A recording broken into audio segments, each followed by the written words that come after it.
Mengenal Khalil Gibran, seniman Kristen legendaris dari Timur Tengah.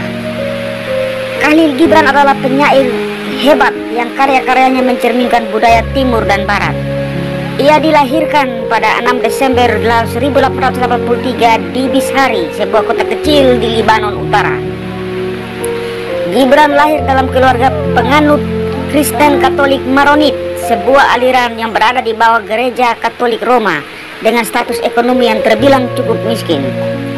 Keadaan ekonomi yang sulit membuat Gibran dan keluarganya memilih untuk pindah ke Amerika, mencoba untuk mencari peruntungan di sana. Gibran tiba di Boston pada tahun 1894 dengan kenyataan bahwa kehidupan barunya tidak terlampau berbeda dengan kehidupan sebelumnya. Namun di Boston ia dapat bersekolah di salah satu sekolah menengah. Selama di Boston kemampuannya melukis dan menulis mulai terasa.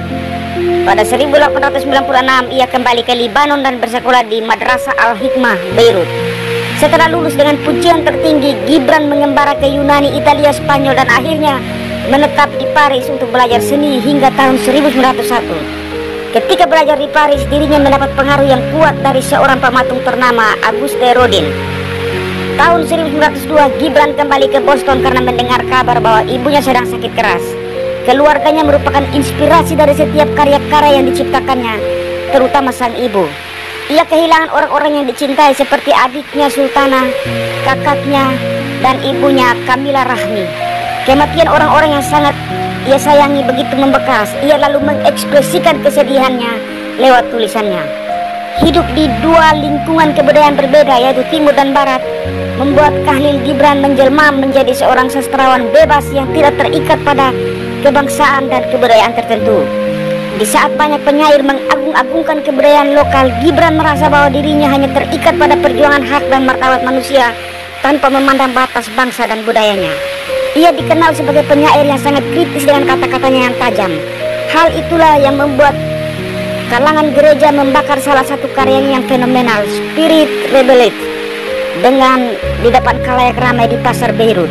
Selain itu, pihak gereja Maronit menjatuhkan hukuman ekskomunikasi terhadap Khalil Gibran. Peristiwa itu membuktikan bahwa Khalil Gibran adalah seorang tokoh yang menentang ketidakadilan dan pejuang kemanusiaan.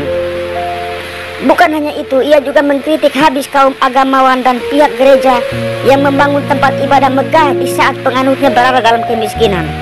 Ia pun menilai bahwa para pendeta hidup dengan kemewahan sementara penganutnya sangat kesulitan memenuhi tuntutan kehidupannya. Salah satu bagian dari kehidupan Gibran yang menjadi inspirasi dari karya-karyanya adalah kisah cintanya bersama dua wanita, yaitu Mary Haskell dan May Saida. Mary Haskell adalah wanita berkebangsaan Amerika yang sudah 10 tahun lebih tua darinya dan sangat mempengaruhi karir Gibran sebagai penyair dan pelukis. Mary Haskell pun diketahui sebagai satu-satunya wanita yang secara resmi dipinang oleh Gibran, namun menolak karena berbagai macam pertimbangan. Sedangkan May Saida merupakan seorang penyair Arab kelahiran Nazaret tahun 1908 yang menjalin hubungan cinta bersama Gibran melalui surat menyurat hingga akhir hayatnya. Kisah cinta keduanya sering dijadikan contoh cinta platonis sejati. Surat-surat percakapan mereka sudah banyak dipublikasikan menggambarkan sebuah kisah yang sangat hebat dari dua penyair yang tidak pernah saling bertemu. Bahkan Khalil Gibran tidak mengetahui bagaimana wajah dari May Saida. Pada tanggal 10 April 1931 Gibran meninggal dunia saat berusia 84 tahun. Tubuhnya telah lama digerogoti sirotis hati dan tuberkulosis, namun ia terus menolak untuk dirawat di rumah sakit. Pada pagi hari terakhir itu dia dibawa ke rumah sakit di Greenwich Village.